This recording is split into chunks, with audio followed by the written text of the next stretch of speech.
Here at BBR, we offer complete privacy and confidentiality to all of our witnesses. Please respect this as a priority and respect their boundaries to the utmost degree. All of our cases are dealt with by dedicated investigators, so visiting the area of the report is not needed and could be seen as trespassing or intrusion. Many of the cases we cover involve traumatic or life-changing circumstances, and allowing the witness a space to process this is paramount. All the reports shared with BBR investigations are copywritten and belong to the witnesses themselves. BBR cases are not to be used for publication or sharing without express permission. Hello everybody and welcome back. Thank you very much for joining me. My name is Deborah Hatswell and you're listening to BBR Investigations. At the end of the podcast you'll hear an interview with Steve, who is Fred's carer and lives on the property with him. Please listen to him as he explains how intrusive a number of people have been actually about finding out where Fred lives and how this could affect 20 years of research. I don't think we really realise how much work people actually put in out there, and to just go into the area willy-nilly is really not fair to Steve. So as I say, please stick around to the end and have a listen to what Steve has to say. An elderly gentleman sees a Dogman creature at his window. Today, I'm hoping I can show you some of the work I do offline. I know you know me from my podcasts and videos and the on-screen work I do here at BBR. I love each and every second of that and the connection I make with you all. What I often don't share is some of the cases that I do in private, or the cases that are just too upsetting or gut-wrenching to share, or where the witness themselves wants to remain anonymous. I do a lot of one-to-one work with the witnesses themselves and their investigators, and some of those cases can last a long time. They can go on for many years. The experience I'm sharing with you today is one of the hardest cases I've ever dealt with, and my most recent. Not hard as in physical work or long hours, but emotionally, but also an honour. Speaking to our witness Fred was very comfortable for me. He's a gentleman, and I think we connected on many levels. I really enjoyed speaking with him. I just wish it had been in nicer circumstances. But sometimes the friends you make in your hard times are often your closest in the end. What was hard was listening to a man in complete distress and what some would call the winter of his life. The emotion and fear I heard over the telephone touched me in a way that stayed with me. I think about him every day now. This gentleman, who was a lovely soul, saw a dog-like creature up on two legs watching him through his front room window in the middle of the night. It looked shocked to see him, and it rapped on the window with something between a hand and a paw. Its eyes fixed on Fred's and held his gaze. Fred described the creature in great detail and was very clear on what he saw. Later, you'll hear an interview with Fred as he explains what it looked like in detail. And he also tells Steve some very interesting things that have happened in his village from many decades ago. It was said that there's a secret tunnel used by a silent set of nuns that were never seen and only moved in the dark, and it was said that they buried their babies in the ground. And also the story of a young girl tried as a witch. Fred shares a very poignant moment when he was a very small boy during the heavy bombings in London. I was first contacted by Fred's carer Steve many years ago, and we're now friends as we've researched side by side for years. Although we're miles apart, we've only met on face-to-face on a couple of occasions, we are in touch weekly through email. Steve's a keen investigator, and in my opinion, one of the hardest working ones I know. He has done more work into the habits and behaviours of cryptids than even I could do. He studied the land and their roots as they move through Dorking. Steve's skill set is that he understands the way cryptids move through the topography of an area like no one I've ever met before. Steve made me aware very early on about some concerns he had about things that were happening around the property, and he kept me up to date on them, but he doesn't share his finds publicly. Like me, it started in childhood for Steve, and it's lasted him a lifetime. We both search for answers, and I think we make a good team. In 2018-19, it became impossible to ignore the signs that were being left by a creature that was moving around the house, and Steve reached out to me with his concerns. He's documented some of the best evidence of the local Woos clan in the area, but the creature at the window that Fred saw is another entity entirely. The Woos have always been there, and they'll be there for time to come. And I think so far they've been able to keep this creature at bay. They use the River Ouse as a route. A status quo kind of exists. Steve's tracked the comings and goings privately, but we all feel it's now time to go public. So next, you'll hear a short explanation from me to give you some background context of the case and to condense it down from 2018 to now. And then you'll see some of the evidence finds prior to Fred's frightening experience. And we'll hear an interview with Fred himself that was recorded within 12 hours of the event. Steve also filmed the outside of the window the morning after this happened, and you'll see that too. Up to the 6th of September, we've both been able to keep a lot of the goings on between ourselves in a small group. And for all Steve keeps me updated on everyday happenings with Fred, he doesn't ever go into private or personal stuff, so I knew very little about Fred or Bill, who also lived at the property and sadly passed away a couple of years ago. It was after Bill's passing that Steve found some very large canine paw prints that have definitive claws. There's also been the banging or slapping of walls and all manner of strange things. So when I received a very worrying email from him after a night of complete horror, even though I was actually in hospital about to have surgery, I knew I had to contact him ASAP. So in my ward nightie on my robe, I sneaked out to my car, got in the back seat and rang from the car park. I know very little about Fred, as he's a very private individual.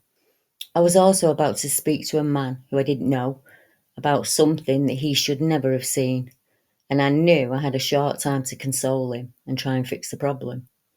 Even so, I rang with the thought of just jump in, Deb, and see what you can do. So that's what I did. Let's start with the email I received, and we can go from there. So it came in March urgent on the 7th of the 9th, 2023. Steve said, Deb, I struggled to get to sleep last night as it was so hot. When I did finally manage to nod off, I was reawakened in the small hours by the panic cries of Fred. So I was a bit out of it, sluggish and not in the best of moods, like a bear with a sore head, talking to a man scared out of his mind. I know this is 100% legit, and it's finally showed itself. I'm no fool, as you know, Deb, and for 3 reasons, really. Fred described things only an ardent researcher, an investigator, or a witness would know. Number 1, there were a few things in the description that raised an eyebrow that I've heard before from witnesses that someone not into this subject would not know. 2, Fred wasn't faking the panic and fear, I can tell you. Steve said, you're just going to have to trust me on that, Deb. I did trust him, and I heard it for myself when I called Fred. 3, there were physical evidence by the way of tracks where it had crept up low to the ground. Marks beneath the window where he saw it and it was standing up looking at him. The main thing about this is that that creature that struck Fred were its eyes. He said they held his gaze. Here are some notes of what I know so far of the description of what was a bit confusing at the time. The creature rapped or tapped on the window pane with what was neither a hand or a paw, something in between, judging by the tracks. It measured about 7'3" high because I went outside and checked the height with the window. It had a longer muzzle than our dog or an Alsatian. Fred said it looked like a wolf in the film Red Riding Hood. Its teeth were visible, yet its top lip overhang them. The hair on coat was particularly under the jaw was scraggly, a bit like an Irish wolfhound. It was dark in colour, but not black, a dark grey, we think. Its eyes were higher and more forward-facing than a standard canine, and Fred felt that the creature was hard to look at. Its eyes made you look away from it. The eyes grew. It looked like it had for a split second. It was that kind of shock to surprise that Fred had seen it. The eyes were dark, and there's very little white on the outer edges. The ears weren't as high as a Doberman or an Alsatian, and they had a slight fold or turning over at the top. The eyes were the main focus of the encounter, which pinned him when he got out of bed on his Zimmer frame. He looked straight through him. Maybe we got the best of the description, as the witness is an experienced animal judge, Deb. Fred worked with animals his whole life. So as you can imagine, I didn't hesitate to email Steve straight away. And I explained that although I was about to go into theatre, I'd ring him as quickly as I could. I called Fred as soon as I could. I introduced myself and I let the conversations go from there. I had an intuition about this call and I trusted it. Not just sixth sense, but also hundreds of hours of research and listening to witnesses and experience the things that I had over the years. I've seen this kind of thing before. I also wondered how I could go about letting someone know that when we reach the later years of our lives, or when somebody passes away, when we're in that period of grief, we experience things we've never experienced before. We're often very close to the veil at that time. Our energy is different and we have less society placed filters. For many, it can also be tied into their heritage, but I'll explain more as we go on. Here's a transcribed part of the call I had with Fred. I rang him and I said, "Hi Fred, lovely to meet you. I've been in touch with Steve and explained part of what's happened last night. Before you share anything with me, can I ask you a couple of questions?" And Fred said, "Of course, Deborah. I'm just pleased to know you'll help me." I asked Fred, "Are you of Irish descent?" And he said, "Yeah, both my parents were Irish." I asked him if there was a home or a piece of land on the side of his property that's very negative, or had a negative owner, probably long empty now but still there. He said, "Yeah, just to the side of my home. There'd been a lot of negative things happen there. My carer Steve doesn't like it at all." I asked Fred, had he been thinking about the end of life recently, or worrying about things from the past that may be playing on his mind? Something you want to put to bed before you leave this plane. And he said, "Yeah, Deb, I have. I have some worries on my mind and fears about passing on. I went to the undertaker just last week to arrange my funeral and get things in order. I'm really poorly and I need a full-time carer now. So I've been thinking about death and all the usual fears that go with it. That's quite natural, and every single human on this earth does that." I then asked him what had changed recently in his living setup. Had he moved things in the home? And he said, yeah, he was struggling upstairs, so Steve had moved his bedroom downstairs. He said, "I can't manage the stairs now. My daytime carer gave it a good clean, and she took the window curtains and the nets down to clean them, and the nets had been put up at the window, and it was bare." The reasons for my questions were, there is a long history between the Irish and what they call the death wolves, and it's not as frightening as it sounds. Dogs that appear when someone is sick or lonely, ill or depressed. Depending on who you ask, it's because they feed on the distress, yet others believe the creature is a protector or guide, which tells me either way, it can only be invited in. If this beast is there to scare, it's no interest in physical harm. That would deplete its food source. Never make a pact with a creature like this, even if you feel it's positive in nature. There are so many tricksters out there, it's better to have a kind of one-for-all approach to that. Don't feel you have to do its bidding. It may be that it isn't free itself, but the slave of something much more ancient, and you don't want to get messed up with that. Make clear boundaries. Use your willpower. The fact that Fred is of Irish descent means this creature is in his culture. It's in his blood. Wolves featured prominently in Irish mythology. Aritek was a mysterious creature whose three daughters were werewolf-like creatures, who were eventually killed by Cas Corach.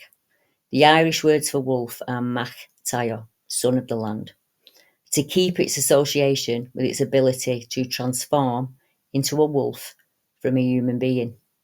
It was said that the daughters of Aritek would come out of the cave of Cruachan every year around Samhain and destroy sheep.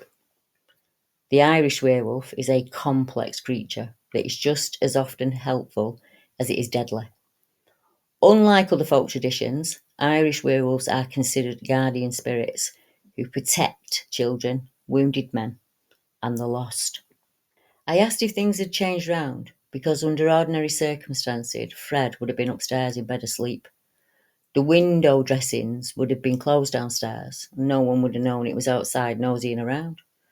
But Fred was now in the living room of the property, with a view in, as the windows were bare for the first time in a long time.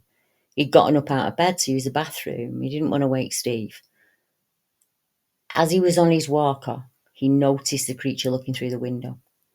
And I wonder if the creature also noticed the change in sleeping arrangements and went to see what was going on.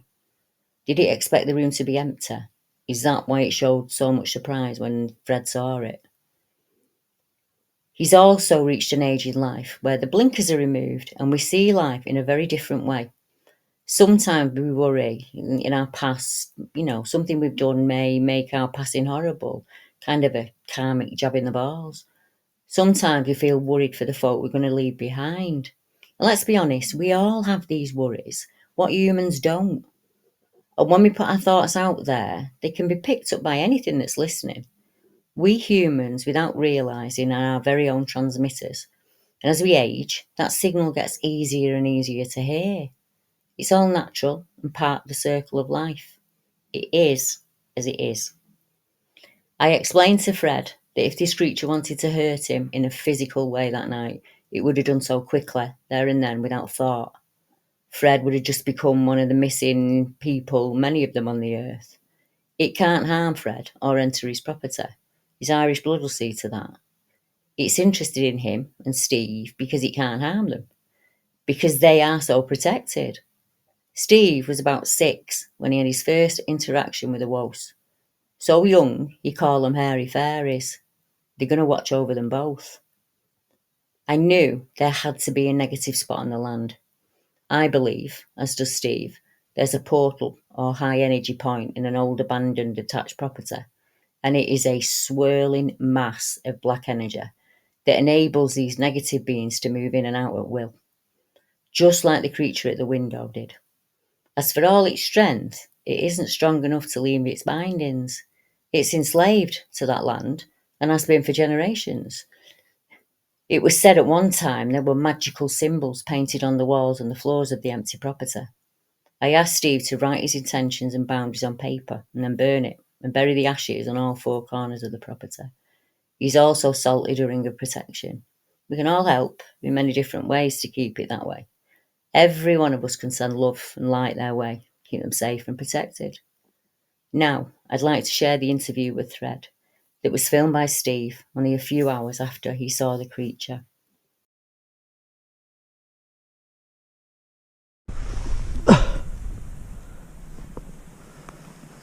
Measuring 6 inches, and it goes back to this V, which is about 17 inches.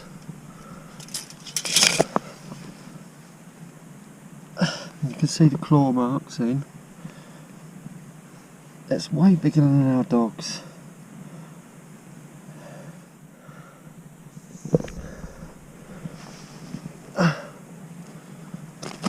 Let's put that over there.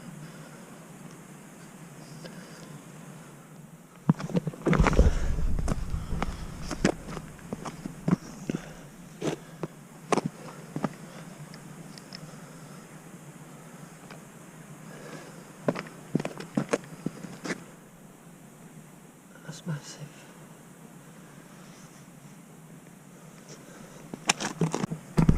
Just wondering if he's stepped back, his rear's gone into his front track. Because I'll show you what I think's our dog. There. Right. Right. His track's about 3 inches wide. No V. 3x4, I'd say. They're big and all, aren't they?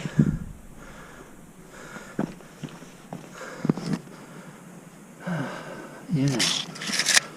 They are quite big. I mean, it's difficult with quadrupeds, isn't it? Because they can step in their own tracks. We've got 1, 2, 3, 4, and a possible 5 and 6 there. And if we look at this one,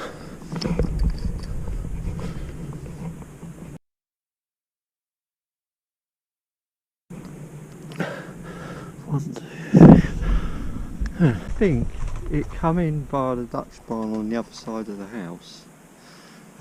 So when I went up to that far bit and was stalked by it, but never saw it, I could definitely feel it like a mega 100 times.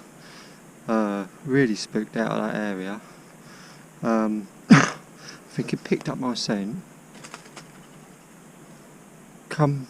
somehow tracked me back to the house a sort of bit later, come in via somewhere around the Dutch barn, circled the house, and probably exited along this bit here we call the Slade. Sometimes it's, you know, when it's a bit of a river down there sometimes, it even gets over that gate down there, and it could follow the Slade back to the woods over there. But where I felt it was on the far side of the wood, where the three counties actually meet.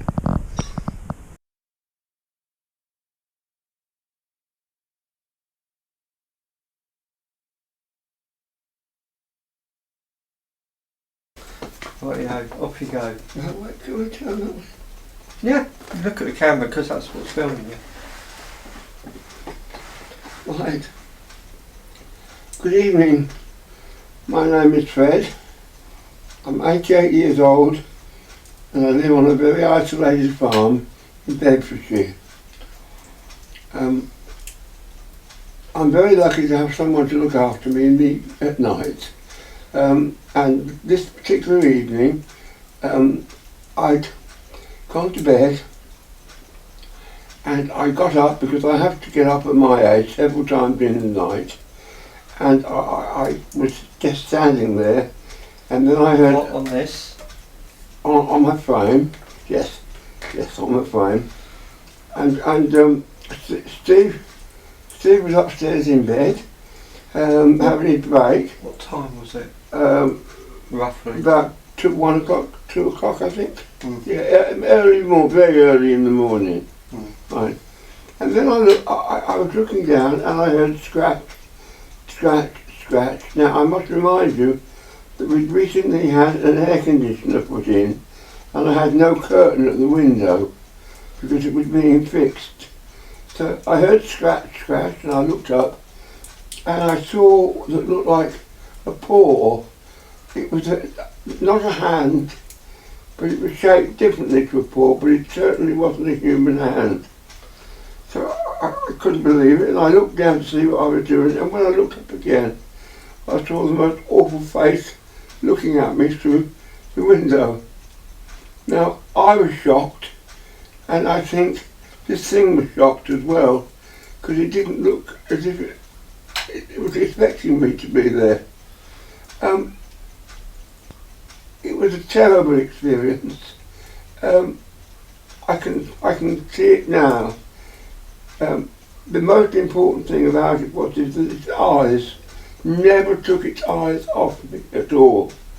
It looked straight into my eye, and I could see them. They had dead dark ruby black centres with a pearl eye like a ringed eye around it, and they were more sort of together and not on the side. And the ears weren't terribly long, but they were tipped. The ears were tipped down.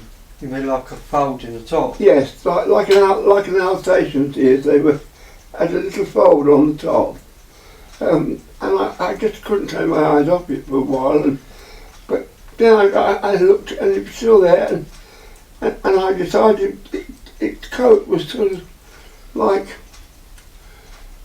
an Irish wolfhound's coat. It wasn't the grey like that, but it was bitty, as if it wanted a good brush, to be truthful. And it was a darky browny colour. Well, it just looked awful. And to be truthful, it petrified me. It really did. And I shouted for Steve to come down, and he came down, and he was a very good lad.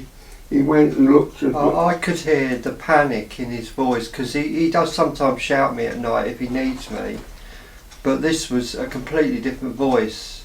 He sounded frightened, panicked. I was frightened, and it made me feel terrible. So basically, it never took its eyes off you. No. When it saw you, was like wide-eyed shocked that you'd seen it. Yes, it looked as bright as I did, to be truthful, but I got the light on, you see, because I have to sleep with the light on, because when I get up in the night... I think one thing you did say that was quite... made my eyes prick up was you said the eyes were slightly higher than what they would be on the dog, they were more forward-facing. They were. I said earlier, didn't I, I'm sorry, but I'm 88. They weren't on the side like I expected to be. They were more looking straight at me, but very piercing, and I could see them, and it was just all. Let's just go through the description. So you said the ears, the eyes. What about the muzzle? The muzzle wasn't. It was longer than a dog. It was like an Alsatian. But it wasn't. It was longer than that, and this bit of the lip sort of hung down a little bit here. You said you could see the teeth. Yes, you could see the teeth. But to be truthful, I said to Steve when I was joking a few weeks later, well, a little while later, he looked like the wolf from Red Riding Hood. But it was sort of... What, you mean the film? The film, where it said all the better to eat you with. So, like the top, you told me originally the top lip was hanging down over. That's right, it was here, but it had like a little thing here too. Didn't see a tongue? No. What about the actual tip of the nose? Was that like a dog's nose? Yes, and they tipped it at the top. But I think this thing just wanted to stop me looking at it by peering at me with its eyes all the time. But you couldn't help but take your eyes off it because it's such a striking thing. And I've never been so petrified in my life.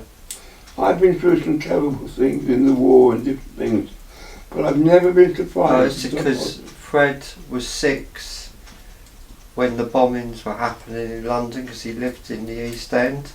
He grew up in the East End, so he saw a lot of horrors of World War II and dead bodies, etc, etc. Won't go into that, but how does that compare, seeing something like that? Can I just tell them one thing so they know how it compares? Yeah. I was about 6, and my mother took me down to the shelter, and a bomb dropped, and it was the biggest bomb that they'd ever had, and it blew a hole in the middle of Brixton High Street that you could get 10 corporation buses, double-deckers, standing together. We came out the shelter in the morning, and there was paper bits in the air, smoke everywhere, and my mother says, "Come on, darling, we'll get you home." And when I looked down, there was a body on the floor, and the lady, and I knew the lady because she had a band on her arm which said "Postie," and it was our post lady, and she hadn't got a head. Well, So I've seen a few frightening things, but not as bad as this. and It really frightened me. and so Deborah rang you. You what? Deborah rang you. Oh yes. I spoke to Deborah, and I've got to thank her so much. She was so good with me, and she calmed me down, and the most important thing was, she said to me, "I can almost guarantee, mate, that 150% he'll never harm you." And you know, that really calmed me, but she was so good with me. I want to thank her so much. I'll see you wearing your thingy, your panic button. What? He's been good today because the nurse comes, so he's wearing it. He don't normally wear it, but you should have pressed that when you. I'd have loved that one. Cause she comes over the intercom, doesn't she? Yeah, she just said, Are you right, Fred? And you should have said, "No, there's a werewolf at the window." It'd be like that Sasquatch Chronicles intro where the bloke rings the police when he says... Anyway, I want to thank you, Deborah. Thank you so much. You really put my mind at rest, darling, you did. I couldn't have spoken to anybody better.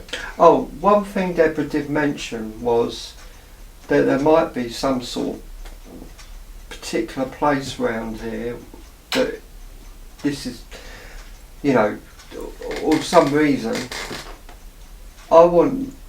Was it Elsie Bloom? You said you worked in the leather factory. Yes, Elsie and I worked together in the village. And what did she say about where we're living? About the nuns? Because this used to be called Priory Homestead Cottages. It's called Mid Farm now. This was Priory Homestead Cottages, and the homestead, the priory, was down in the village, and it was run by nuns, and it was a very, very quiet order. If they wanted to speak, they had to pull each other's cuffs so they could talk to each other. But we found out later that there was a tunnel all the way down to the village that the nuns used to walk underneath and go down to the church, so no one would see them at times, and then they'd come back the same way here. The old people in the village used to say that the nuns used to have babies by the monks, and they used to bury the dead babies up here. Everyone said, oh no, they wouldn't do that, but I wouldn't put it past them. You said that the lady said they would plough the field and bones would come up. That's right, they did. When the first ladies lived here, she was in my cottage before. They used to pay them to go out and pick up stones and things out the field on Saturdays and Sundays, so they could plough with a horse easier. So that was like, if you lived in a Thai cottage and you were a farm worker, they expected, as part of your rent, the children and wife to go out picking stones out of the field in the weekend. That's right, and they didn't get anything for them, just bags of stones, and they always used to say that many a time a piece of bone or something like that came up while they were ploughing with the horse. So that it was a burial type of ground, and as you know, there's a place up there where they throw all the old stones and things in. Yeah, in the slade. Well, they reckon there's a lot of people buried in that slade. Really? No wonder the mushrooms go well. And that's well the history you know about. Yeah. I discovered there was a young girl who got done for witchcraft. She stabbed a cat 9 times, that's the story. Yes. That took a lot of digging to find that one out, because that was particularly in this village. And you know the trapdoors in the Priory Farm down the bottom here where the nuns used to come out to the tunnel? There's a trapdoor there. They used to come out of there and then go down to Hall Close, to the hall and the church. Yeah. And they all went in the dark and came back in the dark. No one ever saw them. Yeah. So that is just the history we've been out to find out, but you know, a lot of it is word of mouth and people. We don't know really what went on here.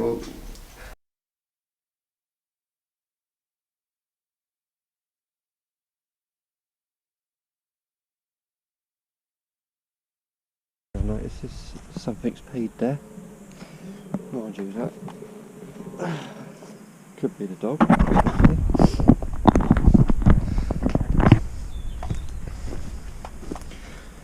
There's track. This could be the dog again, because he does go back here. Looks a bit big for him though.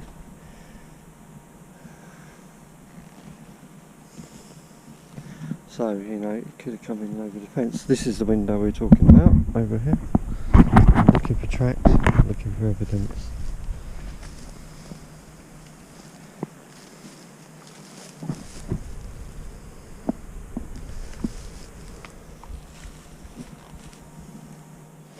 Now there's a manhole cover with a loose cover under there. That can make a noise if you step on it, and if you didn't know it was there. I actually didn't break my leg going down there.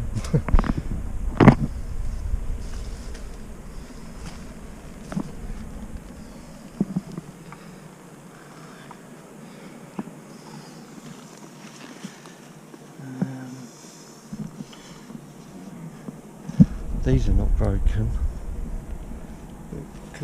pass out without breaking them? Oh, it's higher than you think. This is our air conditioner. So its head come almost to the middle of the window. It was above this bar here and around this area.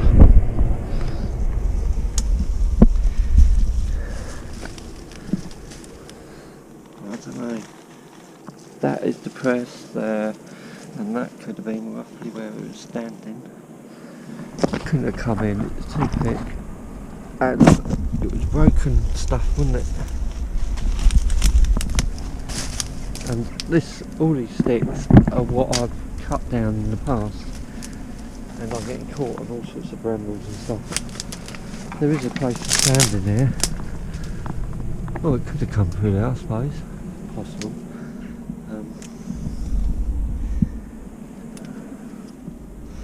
Okay, we've seen it now. I'm just going to measure roughly how tall it would be. I was guesstimating about right. Rowan's going to make this next to impossible. This is too big to be Rowan's. So, that's weird. It coming from down the garden path by the looks of it, not from over the fence, which I would have expected. I'll just double check. There is no hair on the fence, noticeable clumps, because it is barbed wire. That's cobwebs. Cobwebs, cobwebs. Can't see any noticeable hair. Yeah, that's too big to be fine. That's more like Rowan. There. A scrape. Oh, hard to say what that is.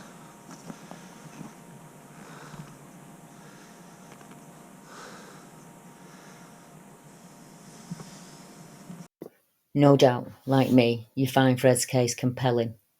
Fred knows animals. He's seen things. I interviewed a man just last week who was also, when he was a very young boy during the war, was evacuated out to stay with a couple on a farm. And unfortunately, he got up one morning to find that another lad that was staying there had fell down the stairs and decapitated himself. Some of these things stay with us as we go through life. They're bound to, aren't they? It's almost a PTSD. So anything that Fred tells me, I know I can take to the bank. And I was honest with him. I assured him that in all the cases I'd worked, over all of these decades where the creatures were seen at or around a home, I've never had a report where it physically harmed anyone, or where someone saw it enter inside a home. After talking for a while, Fred was much calmer, and then we said good night. In time, I will share more of these cases like this. Time and the witness themselves decide that schedule, as each case is unique. When the time's right, I'll share them all. Next, there's a short little video that Steve did for me. Steve's Fred's carer. He's lived on the land for at least 20 years now. He's been tracking cryptids in the area for at least that amount of time, and his research is incredibly private. A number of people expressed that they wanted to know where the farm was so that they could intrude, on Fred's privacy, and that's not something that either I nor Steve can condone. So we felt that we had to take this extra step to add in there so people can't claim ignorance, that it's not okay to turn up on a man's doorstep when he's just had an incredibly frightening experience. Try and put yourself in his shoes rather than your own. Hi, Glasgow here. I've actually got a name, but only people who know me probably want to call me that. I'm Glasgow, a BBR researcher, and I've lived where this happened for 20 years in this house. Unfortunately, me and Fred have been ill lately. I've been off for a week. I've been going out to various locations researching woodrows for many years. I'm not really in the public eye, or well, I'm not on YouTube or anything, but it is a very different story to going out to various locations and research areas to having these things on your doorstep. Like myself, you might also be aware that there are far too many stories in the cryptid world where investigators go in, stir up trouble, leaving the people who live there to deal with the consequences, where they get to walk away. It's a bit unusual, this case, as this wouldn't normally be for the general public, as Deborah's probably told you previously. Well, she did, I think, in one of her videos, say about this case.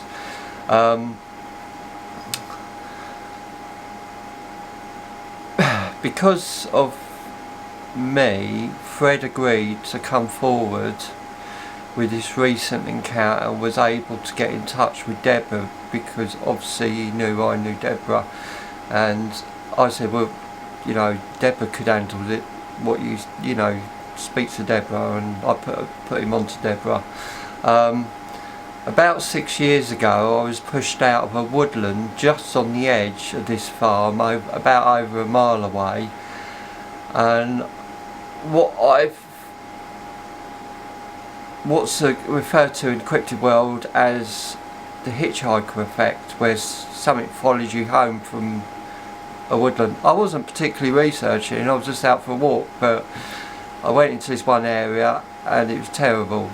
I didn't see it, but it was terrible. After that, it began circling the house every night. But through experience, sort of trial and error, the reason I've avoided trouble with this creature and got to see the back of it for quite a few years was, 1, don't engage with it, 2, don't react to its attempt to spook us. It's looking for a reaction every time it tries to frighten you. That's what it feeds off. Or encourage it in any way, or give it any attention. Just throw up boundaries. That's how I dealt with it. Although it left a lot of paranormal things in its wake. It's like some sort of skinwalker ranch effect, weird stuff, spirit contacts, stuff like that. So we had to deal with that for quite a while. I'm not a fan of these type of creatures at all. In my opinion, they're a different kettle of fish to woodwolves, and the feeling you get off them, which is kind of more like being hunted. You get a feeling of dread sometimes when woodwolves are around, a real dread feeling, but it's a different feeling this. It's like being actually hunted. When I got pushed out of the woods, that's how it felt. When it's honing in on you, it feels like you're being hunted. This freak show abomination, in my opinion, is kind of vampiric in nature, you know, feeding off your fear. It wants to terrify you and it wants to see a reaction. Like a predator, it hones on the weakest, people with depression, the frail people like Fred, or those close to the end. That's probably why it's seen as important of someone dying. Bill, last time it was Bill who died, who lived here with us. He died.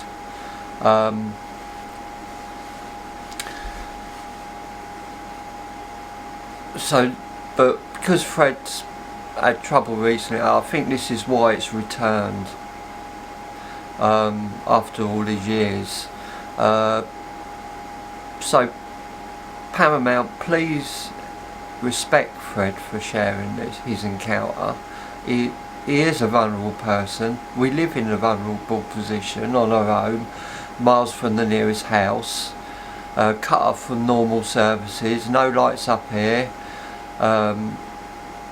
We ain't got a phone line, nothing like that.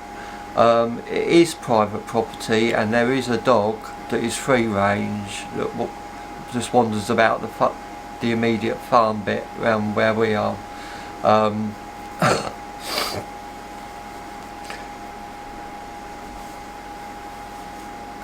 What else?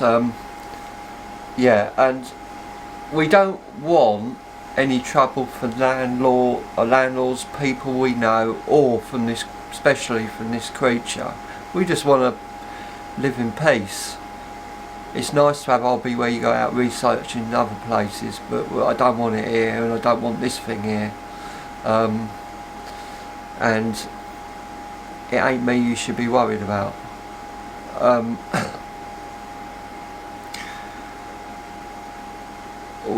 We don't want freelance investigators turning up, stirring up a hornet's nest by seeking this horrible thing out. All this jumping on the bandwagon, let's go all like bees to a honey pot to where a sighting has just happened, is a dead amateurish research in any way, in my opinion. My best research areas have no sightings and no encounters. It's not like there's any shortage of things like this about.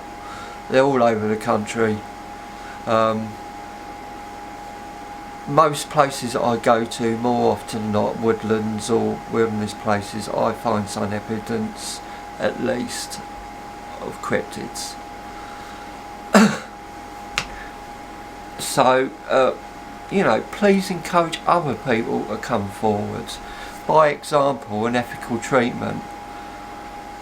I'm sure there's many other people like Fred, and even with general encounters, when they're not at their homes and ain't vulnerable, you're probably only getting the very, very tip of the iceberg. Like I say, my research areas, I think they're the best. In my opinion, you know, the best I've found. Plenty of action, but nothing. No people, no encounters. But there probably have been. They just haven't been reported. Also, please encourage Deborah. If you like her content, please encourage her. Don't make her regret sharing these things. Especially these more sensitive type cases. I think we're the first sensitive case she's really shared. So don't make her regret it and not do it again. If you want to hear about these things, don't make her regret it. I know she feels very responsible in a sort of protective in a motherly sort of way towards people who contact her for help. Because this was originally. It wasn't going to be about sharing it. It was going to be about her helping, or me asking her advice. So yeah, there's already a BBR investigator here. It's me. And if it were up to me, I would have hit this thing straight on. I would have gone out. But the difference is I have someone else to consider. You know, when we got banging or things going on outside the house or screaming, going out on the outside the house, I would have been straight out there. But Fred didn't want me to leave. He thought I wouldn't come back. Because he was terrified, it was best I did nothing and just listened. Before these troubles, we were actually considering letting the BBR come up here and use our place as a base. And not just the BBR, research friends like Paul Aiko and Deborah herself and people like that who we're friends with. We're quite welcoming. We like visitors. We give hospitality, you know, to friends. We'd at least make them a cup of tea if not camping our back garden. But then this sort of stuff's happened, hasn't it? And COVID happened and all this. But I know Fred felt really comfortable with Deborah, but he don't want to talk about it anymore. He said all there's got to be said and he wants to put it behind him. And we're hoping for no repetitions. Please let this dog lie.